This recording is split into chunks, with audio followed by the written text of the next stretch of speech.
საღამო მშვიდობის ეთერშია გადაცემა აქტუალური თემა მიმდინარე კვირის ყველაზე მნიშვნელოვან საკითხებზე განსხვავებულ პოლიტიკურ შეფასებებსა და პოზიციებს სტარვიზიის გუნდთან ერთად ქრისტინე კიკალიშვილი გაგაცნობთ ყოველ შაბათს 19 საათსა და 30 წუთზე გვიყურეთ სტარვიზიაზე და გვისმინეთ რადიო სტარ FM 93-სა და 9-ზე ასევე თვალი ადევნეთ მიმდინარე სიახლეებს სტარვიზიის ოფიციალურ ვებ პორტალზე Facebook გვერდსა და YouTube არხზე საპარლამენტო არჩევნებამდე 14 დღე რჩება. შესაბამისად, ქვეყანაში პოლიტიკური ტემპერატურის მაჩვენებელი უმაღლეს ნიშნულზეა. საქართველოს პრემიერ-მინისტრმა ირაკლი კობახიძემ ქართული ოცნების საარჩევნო პროგრამა უკვე წარადგინა. ოპოზიციასა და პრეზიდენტს შორის კი ეგრეთ წოდებულ ტექნიკურ მთავრობაზე კონსულტაციები აქტიურად მიმდინარეობს. ცნობილია ისიც, რომ სალომე ზურაბიშვილს პრემიერ-მინისტრობის საკუთარი კანდიდატი ჰყავს. საპარლამენტო უმრავლესობამ პრეზიდენტის წინააღმდეგ იმპიჩმენტის გადაწყვეტილება ხელახლა მიიღო. ასევე მიმდინარე კვირის მთავარი განხილვის საგანია გორბის კვლევის შედეგები, რომლის თანახმადაც რეიტინგების ლიდერი ქართული ოცნება გახდა. მაშინ, როდესაც მართველი გუნდი გამოკითხვის ვალიდურობაზე საუბრობს, ოპოზიცია ამბობს, რომ აღნიშნული კვლევის შედეგები ყველა შედეგს აცდენილია. ამ ყველაფრის პარალელურად ევროპარლამენტმა საქართველოს შესახებ რეზოლუციას კენჭი უყარა, სადაც მთავარ მოთხოვნებს შორის არის ბოლო დროს მიღებული კანონების გაუქმება და ყოფილი პრეზიდენტის გათავისუფლება. როგორია კვირის ყველაზე საინტერესო საკითხებზე პოლიტიკური შეფასებები და რა მოლოდინები აქვთ ჩვენს რესპონდენტებს აქტუალური თემის შეკითხვებს დღეს გადაცემის სტუმრები პარლამენტის თავმჯდომარის მოადგილე ქართული ოცნების სიის წარმომადგენელი გიორგი კახიანი და მეცხრე მოწვევის პარლამენტის დეპუტატი პატრიოტთა ალიანსის სიის წევრი გიორგი ლომია უპასუხებენ. მოგესალმებით ბატონო გიორგი, პირველ რიგში მადლობა გადაცემაში მონაწილეობისთვის.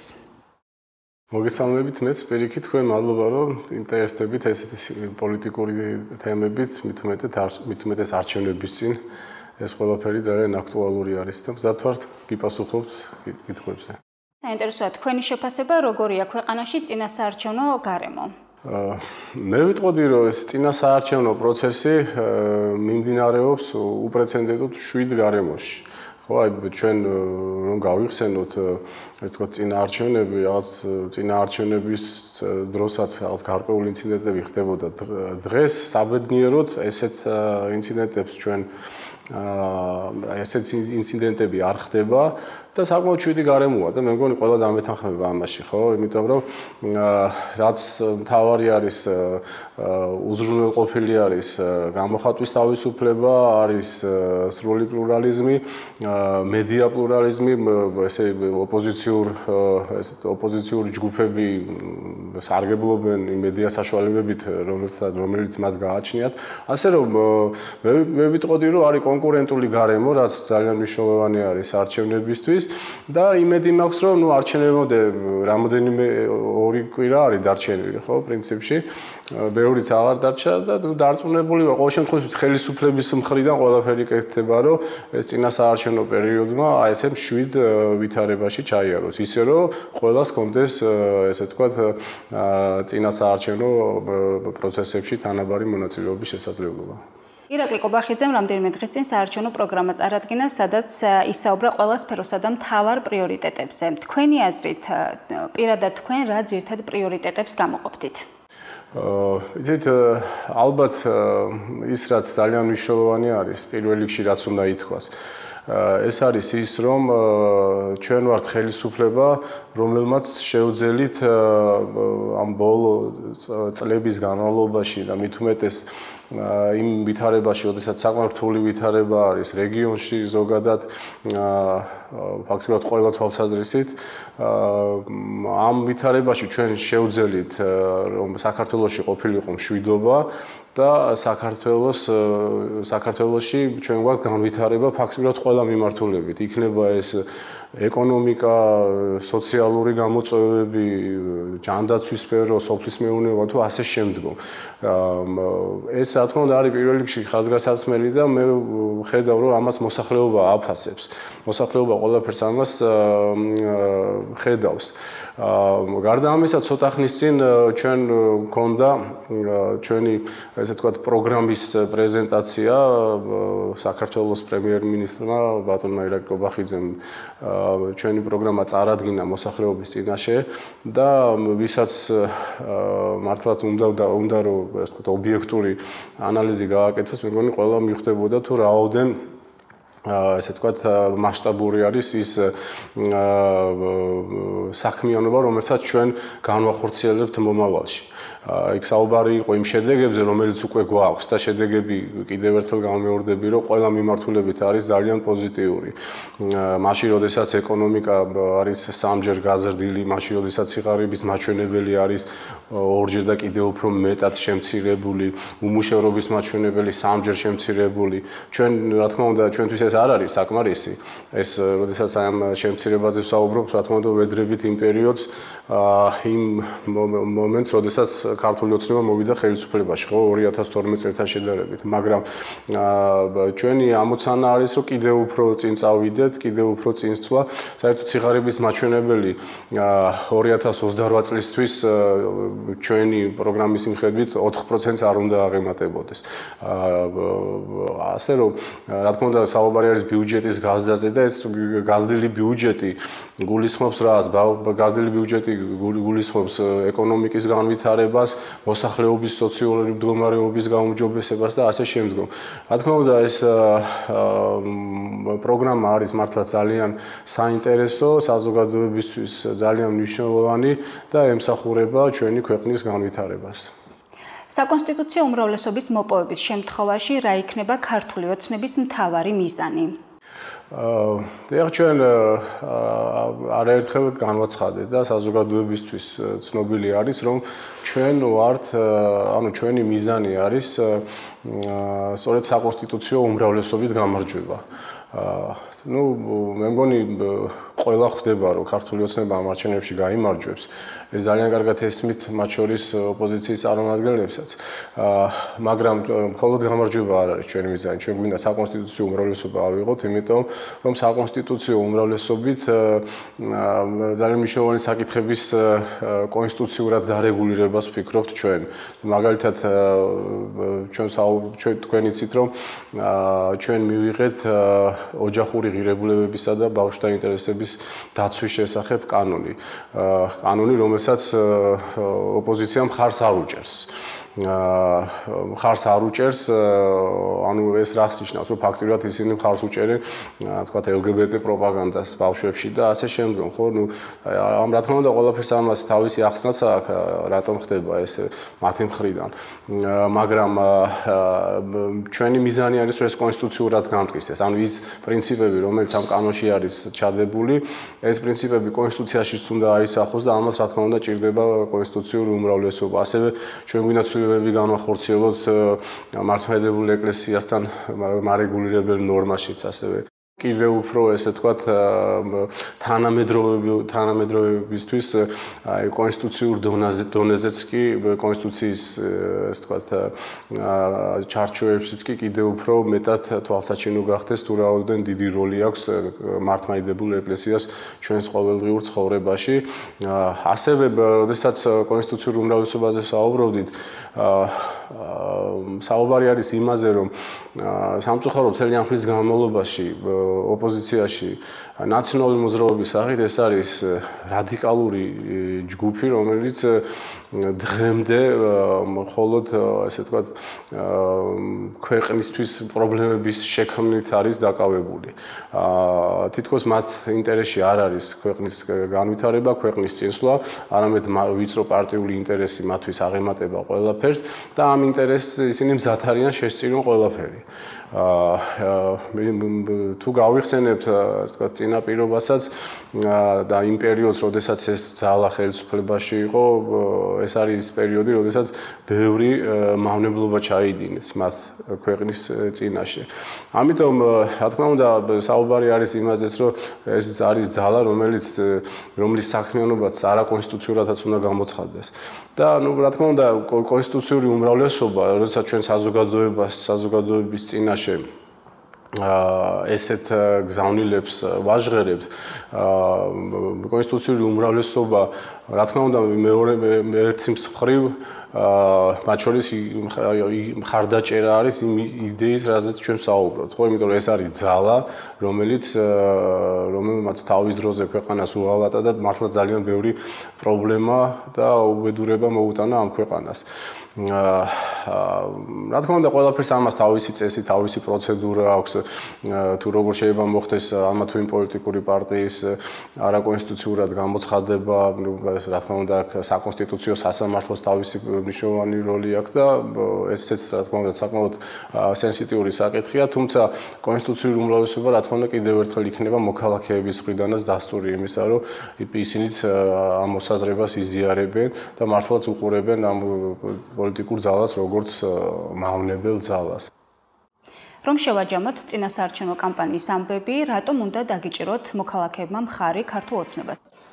მე ვფიქრობ, რომ ეს არის არჩევნები, რომელიც თავისი მნიშვნელობით 2012 წლის არჩევნების შემდგომ მე ვფიქრობ, რომ არის მართლაც უმნიშვნელოვანესი და ერთ-ერთი ყველაზე მნიშვნელოვანი არჩევნები. და რატომ? იმიტომ რომ ერთი მხრივ თითქოს ყველაფერი ნათელია და ძალიან მარტივი არჩევანის გაკეთება მოუწევს საზოგადოებას. და მეორე მხრივ ეს არჩევანი იქნება ჩვენი ქვეყნის მომავლის გადამწყვეტი.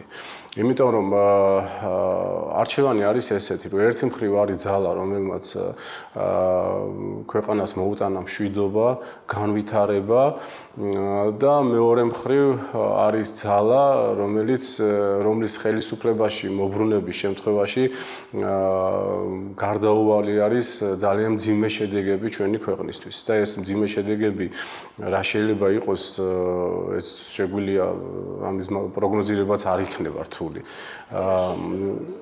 აი მაგალითისათვის ეს არის ძალა, რომელიც თქო ხარს უჭერს ჩვენი ქვეყნის საქართველოს მხრიდან რუსეთისთვის ორმხრივი სანქციების დაწესებას, რაც თუნდ ყველაფერს რო თავი დავანებოთ, ეკონომიკურად რო შევხედოთ ყველაფერს ამას, ეს ქართული ეკონომიკისთვის შეიძლება კოლაფსის მომტანი იყოს. არაერთი ესე ვთქვათ ეკონომიკური დათვლა გაკეთებულა, რაც რის საფუძველზეც ითქვა, რომ დაახლოებით 17-18%-იანი ვარდნა შეიძლება გამოიწვიოს ამან ქართული ეკონომიკის. მაგრამ ესეც რომ არ იყოს, ეს არის ძალა, რომლის ხელისუფლებაში მოbrunების შემთხვევაში დიდი ალბათობით საქართველოს ჩაებმევა საომარ მოქმედებებში რუსეთის წინააღმდეგ. ამის ალბათობა არის ძალიან დიდი და ალბათ ძალიან მალეც მოხდება ესეთი რამ იმ შემთხვევაში თუ ეს ძალა მოbrunდება ხელისუფლებაში, იმიტომ რომ მათი რიტორიკა, ის განცხადებები, რასაც ისინი აკეთებენ, ეს არის მთლიანად სწორედ აი ამ პოლიტიკისკენ მიმართული, რაც საბოლოოდ ჩვენ ქვეყანას ძალიან მძიმე შედეგებს მოუტანს. ამიტომ მე დარწმუნებული ვარ, რომ აი ესეთი არჩევანის გაკეთების, როდესაც ესეთი არჩევანის წინაშეა საზოგადოება. Ну, გარდა იმისა, რაც თქვი, არაფერს ვამბობ თუნდაც იმაზე, ეს ძალა, რომელიც მაგალითად იბრძვის მართლმადიდებლური ეკლესიის წინააღმდეგ და ასე შემდეგ. ამიტომ არჩევანი ძალიან მარტივი არის. მე დარწმუნებული ვარ, რომ საზოგადოება სწორ არჩევანს გააკეთებს, იმიტომ რომ ეს არის მართლა სასიცოცხლო ქვეყნისთვის სასიცოცხლო მნიშვნელობის მქონე არჩევანი. და პრინციპში ეს არჩევანი რო რა იქნება, ამაზე სოციალური კვლევებიც უკვე თავისას ამბობენ, ის განწყობები, რომელიც არის საზოგადოებაში, ამაზე მიუთითებს. ანუ საბოლოო ჯამში, რა თქმა უნდა, ვერასდროს ის ძალა ვერ მოbrunდება ხელისუფლებაში და ჩვენი ქვეყნის მომავალი, რა თქმა უნდა, არის ნათელი, ჩვენი ქვეყნის მომავალი არის განვითარება.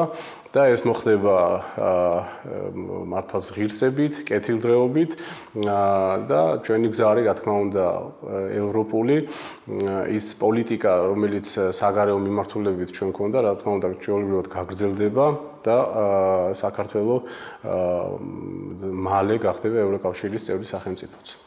შევეხოთ გორბის კვლევებს, რომლის თანახმადაც ქართულმა ოცნებამ მიიღო თითქმის 60%. ოპოზიცია კი ამ შედეგებს არასერიოზულს უწოდებს. როგორ შეაფასებდით თქვენ ამ ყველაფერს? პრინციპში ეს გორბის კვლევაც არის ერთ-ერთი დასტური იმისა, რაზეც მე აქამდე ვისაუბრე, ის რომ ქართულ ოცნებას და იმ პოლიტიკას, რომელსაც ჩვენ ვატარებთ, აქვს ძალიან მაღალი მხარდაჭერა და პირიქით ამ რადიკალურ ძალებს ერთიან კოლექტიურ ნაციონალურ მოძრაობას ვეძახით ჩვენ მათ. აი ეს 4 პარტია, რომელიც ასე ვთქვათ, ვითომ ცალ-ცალკე პარტიებად არის წარმოდგენილი, სინამდვილეში ეს არის ერთი ძალა, რომელიც შეიძლება ხა ფორმალურად არის 4 პარტიად წარმოდგენილი, თუმცა საჭიროების შემთხვევაში ისინი რა თქმა უნდა ერთძალად გაერთიანდებიან. ინტერვიუს ბოლოს კითხავთ პრეზიდენტის იმპიჩმენტის საკითხზე.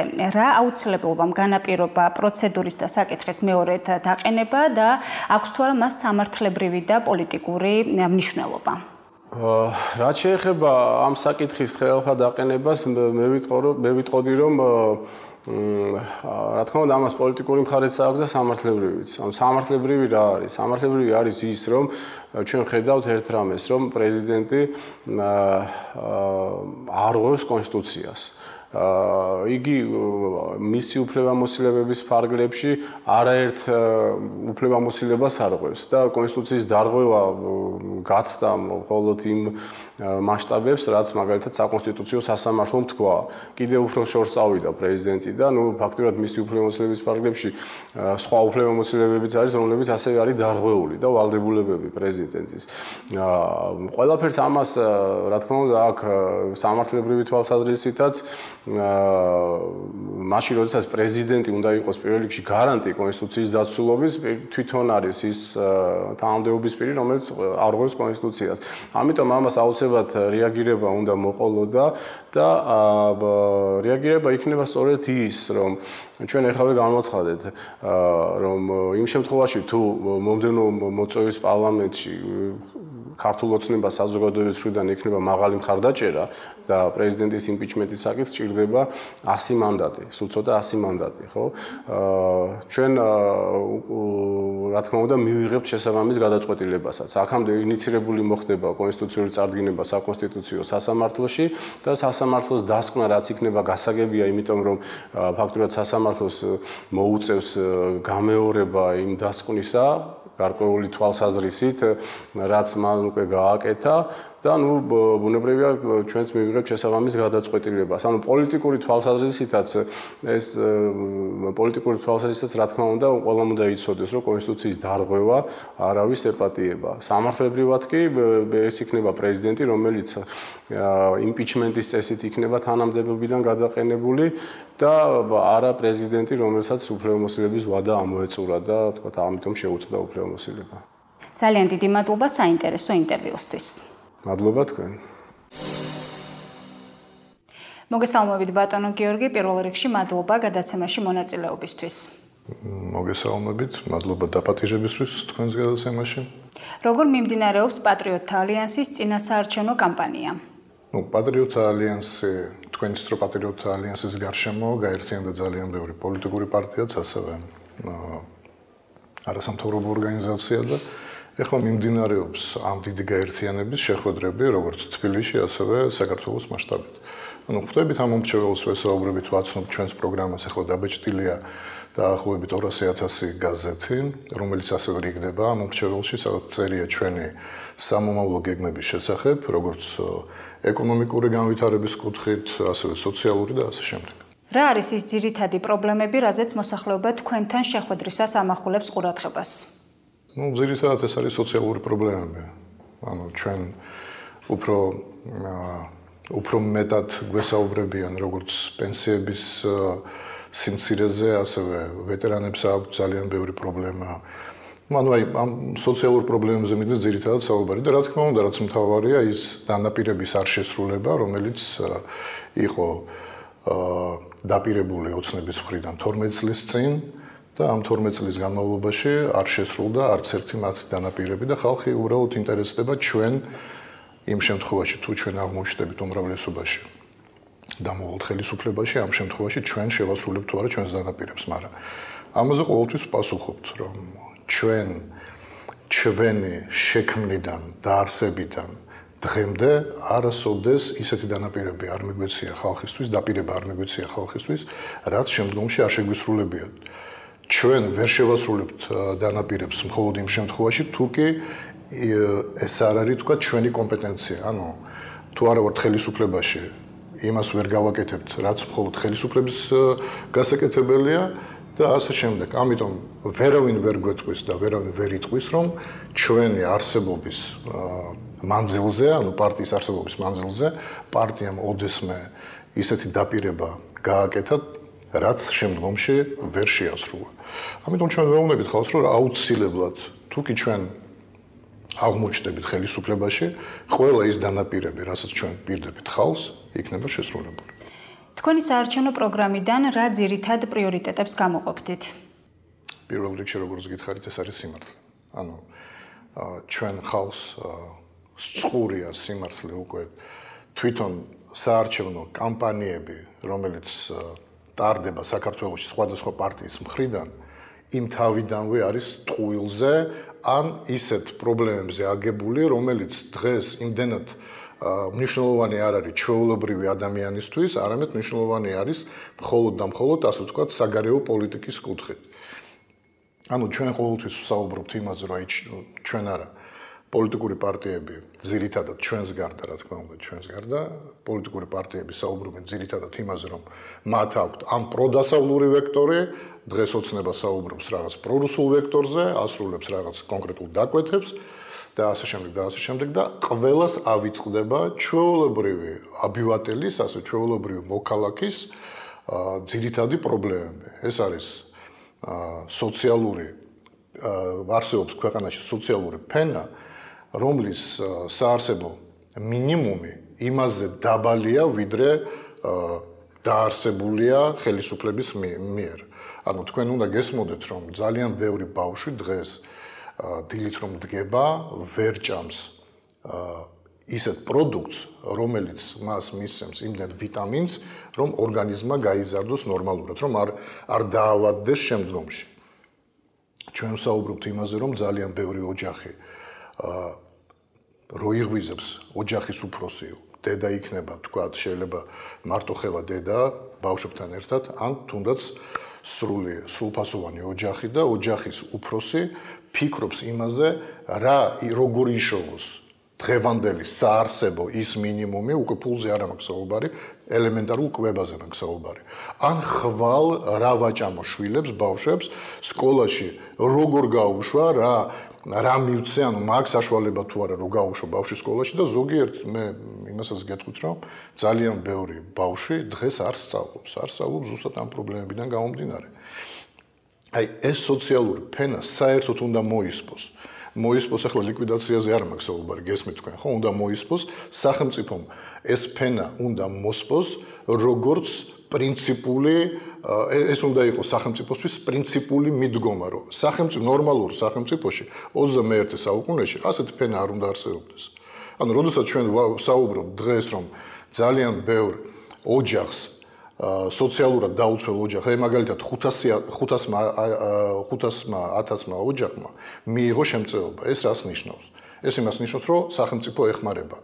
ცალკე თემა ეს დახმარება რეალურად ყოფნის თუ არა ოჯახს. ეს ცალკე თემა, ცალკე სალაპარაკოა და თუ გინდათ ამაზეც ვისაუბროთ, მაგრამ თვითონ ციფრი 500-1000 ოჯახი იღებს შემწეობას, ესე იგი ვერ მუშაობს, ვერ შოულობს თვითონ ფულს და უნდა იჯდეს ხელისუფლების სახელმწიფო კმაყოფაზე. ნორმალურ სახელმწიფოში 21 საუკუნეში ასეთ რამე არ ხდება. არ შეიძლება 500-1000 ოჯახი ასეთი გაჭირვებული იყოს, გესმით? ხელისუფლება ყველაფერს უნდა აკეთებდეს იმისათვის, რომ ეს სოციალური ფენა რაც შეიძლება შემცირდეს და საბოლოო ჯამში საერთოდ გაუქმდეს. ამისთვის ჩვენ გვაქვს ჩვენ საარჩევნო პროგრამაში მაგალითად მცირე ბიზნესის განვითარების შემოთავაზება, სადაც ხელისუფლება ოჯახებს აძლევს საშუალებას აწარმოოს მცირე ბიზნესი. ეს რას ნიშნავს? ძალიან ბევრი პროდუქცია საქართველოში არის შემოტანილი, ჩვენ არ ვაწარმოებთ. ფაქტიურად ჩვენ მსოფლიო ეკონომიკაში ვერ ვმონაწილეობთ. ანუ ჩვენ ვართ მხოლოდ მომხმარებლები, მწარმოებლები ჩვენ არა ვართ, რაც ძალიან ცუდია. ანუ ძალიან ბევრი რამე ტუალეტს გაავლინა დაწყებული, ლურსმანი დამთავრებული, ეგ მუყავს ჭიქები თუ ყუთები თუ რაც უნდა იყოს, ყველაფერი შემოდის უცხოეთიდან. ეხლა თქვენ წარმოიდგინეთ, მინი ქარხანა. დაახლოებით რომლის ღირებულებაც $20,000-დან იწყება თქვა და მთავრდება სადღაც $100,000. გააჩნია რა ქარხანაა. მინი ბიზნესის შექმნა არ არის პრობლემა. ჩვენ ვამბობთ, რომ ხელისუფლებას აქვს საშუალება გამოყოს თანხები და შეუქმნას სოციალურად დაუცველ ფენას, მარტო სოციალურად დაუცველზე არ არის. ეგ ჩვეულებრივი ოჯახიც შეიძლება იყოს, შეუქმნას მცირე ბიზნესის ფორმირების საშუალება. ანუ დაუდგას დანადგარი, რომელიც გამოუშვებს ვთქვათ, პლასმასის მილს. იმ პლასმასის მილს მე უკვე ოჯახი გაყიდის, ელიევას ბაზრობა იქნება თუ რომელიმე ქარხანა თქვათ შეისყიდის. მანამდე ბუნებრივია, რომ ხელისუფლება ამოწმებს და კალკულაციას აკეთებს. რა არის საჭირო ქვეყანაში, რა პროდუქცია შემოდის უცხო ქვეყნებიდან, რომლის წარმოებაც შესაძლებელია ქვეყნის შიგნით. ამის კალკულაციას აკეთებს, მერე რამდენად დიდი მოხმარება ამ პროდუქციის. ამის კალკულაციასაც აკეთებს, მერე უკვე ადგენს ვინ ყიდულობს ამ პროდუქციას, მათთან კომუნიკაციას ახდენს და ამ კომუნიკაციის შედეგად კონკრეტულ ქარხანას თუ ის იქნება, რა ქვია, სხვა მცირე ბიზნესი არ აქვს მნიშვნელობა, უკვე იდება ხელშეკრულებები, რომელიც ხელშეკრულების სახით დაიდება იმ ოჯახთან, რომელსაც აქვს ეს მინი დაზგა და ეს მცირე ბიზნესი, იმასთან დაიდება ხელშეკრულება და ის ოჯახი მიაწვდის თავის უკვე პროდუქციას კონკრეტულად ესე ვთქვათ დამკვეთს. და ეს ყველაფერი ამის გაკეთება შესაძლებელია რამეს ისიც კი არ ვამბობთ რომ აიც რა არის ხალხს პირდებით მაგრამ შესრულება ამის შეუძლებელია არა ეს ყველაფერი ზედაპირზე ამას დაგიშლით ნებისმიერი თქვათ გინდა პროგრამას რო არ წაიკითხოთ ის რომ ესაუბროთ ამას ჩაგიშლით თავიდან ბოლომდე სად რამდენი როგორი თანხა უნდა იხარჯებოდეს და რამდენ ოჯახს დაეხმარები თუნდაც 4 წლის განმავლობაში რა თვითონ ხელისუფლება რამდენ ოჯახს დაეხმარება 4 წლის განმავლობაში დანაპირების გარეშე რეალურად რო დაეხმარება ზოგადად როგორ შეაფასებდით ქვეყანაში არსებულ წინასაარჩევნო გარემოს სიმართლე რომ გითხრათ მე ასეთი არჩევნები არ მახსოვს მე მგონი თქვენც პირველად ხვდებით ასეთ საარჩევნო გარემოს და ეს ყველაფერი დამოკიდებულია იმ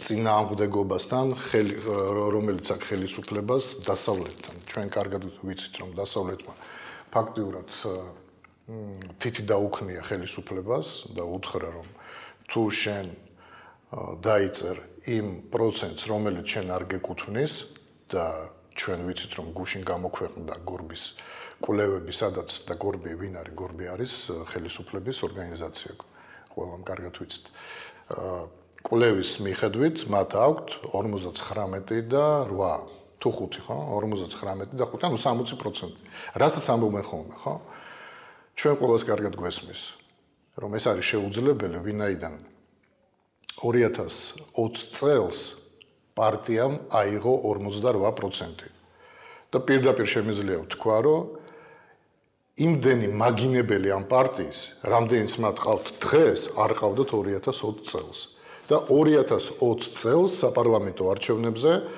ქართულმა ოცნებამ აიღო 48%. ანუ 50-იც კი ვერ აიღო. მან შეავსო თავისი უმრავლესობა მაჟორიტარებით. მაჟორიტარული სისტემა რო არ ყოფილიყო, პარტიული სისტემით 48% აიღეს. თქვენ უნდა გესმოდეთ, რომ მაჟორიტარული სისტემა როგორ მოქმედებს. მაჟორიტარს შეიძლება პიროვნულად ადამიანი პატივსცემდეს და ხმას აძლევდეს, მაგრამ პარტიულად ხმას აძლევდეს სხვა პარტიას. გესმით, აი ვიღაცა არის თქვა, პეტრე იმას პატივსცემენ და აძლევს ხმას ამ უმრჩეველი პეტრეს, მაგრამ პეტრეს პარტიას ხმას არ აძლევს და აძლევს სხვა პარტიას ხმას. და ამ რის თქმა მინდა, ამ მაჟორიტარების ავტორიტეტებზე ესე ვთქვათ, იდგა იმ პერიოდში ქართული ოცნება, რითაც შეავსო უმრავლესობა. პარტიას ხალხმა ხმა არ მისცა და დღეს რატომღაც როდესაც ქართულმა ოცნებამ ეს 4 წელიწადი ისე გაატარა, რომ მხოლოდ და მხოლოდ საკუთარი გამდიდრებით იყო დაკავებული, დღეს რატომღაც ელოდებიან 60%-ს, რაც არის უბრალოდ შეუძლებელი და ამას პირდაპირ ეუბნება დასავლეთი, რომ ეს არ არის შენი პროცენტი, ანუ შენ ისევ აპირებ და ემზადები არჩევნების გაყალბებისთვის, აქედან გამომდინარე, ჩვენ არ ვცნობთ ლეგიტიმურად ამ არჩევნებს, ჩაიშლება ეს არჩევნები და აქედან გამომდინარე დაინიშნება ხელახალი. აქედან რადგან ინიშნება ხელახალი და პროდასავლურმა პარტიებმა იციან, რომ უკვე პრინციპში იგეგმება, შეიძლება გადატრიალების მცდელობა არა, მაგრამ არეულობის მცდელობა იგეგმება, უნდა დაინიშნოს ხელახლა არჩევნები, ამიტომ რატომ უნდა ხარჯონ ფული დღეს რეკლამაზე, ბანერებზე და პიარზე, როცა დაელოდებიან, როდესაც დადგება როდესაც დაინიშნება ხელახალი არჩევნები და იმის შემდეგ უკვე დაიწყებენ ფულის ხარჯვას. ეს არის დღეს ის რეალობა, რომელშიც ჩვენ აღმოჩნდით ოცნების გამო. გორბის კვლევები ახსენეთ, პატრიოტთა ალიანსმა ამ კვლევების შედეგად მიიღო 2.5%. რას ფიქრობთ ამ საკითხთან დაკავშირებით და აქვე როგორია თქვენი მოლოდინი არჩევნების შედეგებთან მიმართებით? კი ბატონო. თვენახევრის წინ ასევე გორბის კვლევები გამოქვეყნდა, სადაც პატრიოტთა ალიანსს 3% დაუწერეს. ეხლა თქვენ გესმით ხომ, რომ თვენახევრის წინ გორბი უწერს პატრიოტთა ალიანსს 3%-ს და თვენახევრის შემდეგ უწერს 2.5%-ს. ანუ რა გამოდის? ქართული ოცნება აფუჭებს, ხელისუფლებაშია და აფუჭებს და ხალხი აგინებს ქართულ ოცნებას, მაგრამ რატომღაც პროცენტი აკლდება პატრიოტთა ალიანსს. ეს ხო არის ნონსენსი. ამათ ეხლა ცოტა სხვანაირად უნდა გაეკეთებინა. 3-ის მაგივრად თქვათ, რომ დაეწერათ 3 და 2, უფრო მეტად დამაჯერებელი იქნებოდა, რომ აი 3 ქონდათ, კაი 2.02-ით გაეზარდა, მაგრამ ის რომ პატრიოტთა ალიანსს დააკლდა ხმები, ეს ხო უნდა ახსნა რაღაცნაირად. რა თქმა უნდა, ეს არის ჩვეულებრივი PR სვლა და ამ PR სვლით ასეთი PR სვლა მე არამხოლოდ ოცნებისგან დავინახე, არამედ პროდასავლური პარტიების სოციალური კვლევებიდანაც, იმიტომ რომ ეს ყველაფერი მუშაობს ისე თუ ასე ამ მომრჩეველზე. მუშაობდა, მოდით ასე ვთქვათ, კლასიკური არჩევნების შემთხვევაში ეს მუშაობს ამ მომრჩეველზე. ის ხედავს double ratings და ფიქრობს, რომ ჩემი ხმა რომ არ დაიკარგოს, მირჩევნია ისეთ პარტიას მივცე ხმა, რომელსაც აქვს რეიტინგის ზრდა და ბარიერის გადალახვის საშუალება. მაგრამ კონკრეტულად ამ შემთხვევაში ეს არ მუშაობს. როდესაც შენ ყავს პარტია, რომელიც ფაქტურად ხალხს ზულს და ასეთი პარტია გეუბნება, რომ მე მომეცით ხმა და კონსერვატიულ და ტრადიციულ პარტიებს ხმას ნოაზრდებთ, ამ შემთხვევაში ეს არ მუშაობს. ჩვენ გვაქვს მოლოდინი დაახლოებით 10-დან 12%-მდე. და ბოლოს, რას ფიქრობთ პრეზიდენტის ირგვლივ განვითარებულ პროცესებზე, მათ შორის ქართულ კარტიაზე, ოპოზიციასთან კავშირებსა თუ ეგრეთ წოდებულ ტექნიკური მთავრობის ჩამოყალიბებაზე? პირველი რაც შემიძლია ვთქვა, მე საერთოდ მიკვირს, რომ პრეზიდენტს უკავია რომელიღაცა მხარე. საერთოდ პრეზიდენტი ამ შემთხვევაში როგორც შემრიგებელი ისეთი პოზიციიდან უნდა წარმოჩენილიყო, მაგრამ პრეზიდენტმა დაიკავა მხარი, რაც პრინციპში ჩემთვის ჩემი სუბიექტური აზრია. ჩემთვის მიუღებელია, იმიტომ რომ ქვეყანაში, როდესაც მხარეებად ვიშლებით, მე როგორც წესი ხდება მხარეების დაჯახება. ეს არის საერთოდ მიუღებელი. რაც შეეხება ტექნიკურ მთავრობას, აი ტექნიკური მთავრობა ტექნიკურად რამდენად შესაძლებელია. ეს რომ ვინმე აგვიხსნას, მეც და ამ მომრჩეველს. მე უკვე გაშლილ პასუხს გეტყვით, იმიტომ რომ რას ნიშნავს ტექნიკური მთავრობა. გაიმარჯვა, თქვათ, ქართულმა ოცნებამ. არ ვცნობთ გამარჯვებას, გასაგებია და ვქმნით ტექნიკურ მთავრობას იმ პარტიებისგან, რომლებმაც გადალახეს ბარიერი. თქვათ ასეა. კი, მაგრამ გვაქვს ჩვენ გარანტია, რომ დაემორჩილება ჯარი, დაემორჩილება პოლიცია, იმ ტექნიკურ მთავრობას გვაქვს ამის გარანტია? არა. ტექნიკურმა მთავრობამ უნდა გაატაროს რეფორმები როგორც სასამართლო სისტემაში, ასევე CESCO-ში. CESCO-ში თუ არ გატარდა სისტემა და სასამართლოში თუ არ გატარდა სისტემა, არჩევნებს აზრი არ აქვს ეს, ანუ იმიტომ რომ გაყალბდება არჩევნები და სიმართლეს ვერ ვახცევთ. ამ შემთხვევაში როგორ ატარებს ტექნიკური მთავრობა რეფორმებს როგორც CESCO-ში, ასევე სასამართლო სისტემაში? ანუ თვითონ ტექნიკური მთავრობის შექმნა ტექნიკურად შეუძლებელია. დიდი მადლობა საინტერესო ინტერვიუსთვის. დიდი მადლობა რომ მომიწვიეთ და მზად ვარ თუ კიდე მომიწვევთ აუცილებლად გესტუმრებით. სტარვიზიასა და რადიო სტარ FM-ზე თვალყურს ადევნებდით გადაცემა აქტუალურ თემას. დღევანდელი ეთერის სტუმრები პარლამენტის თავმჯდომარის მოადგილე, ქართული ოცნების სიის წარმომადგენელი გიორგი კახიანი და მეცხრე მოწვევის პარლამენტის დეპუტატი, პატრიოტთა ალიანსის სიის წევრი გიორგი ლომია იყვნენ. დღევანდელი გადაცემა დასრულებულია, აქტუალური თემა კი ზუსტად ერთ კვირაში საინტერესო სტუმრებთან ერთად დაგიბრუნდებათ. ნახვამდის.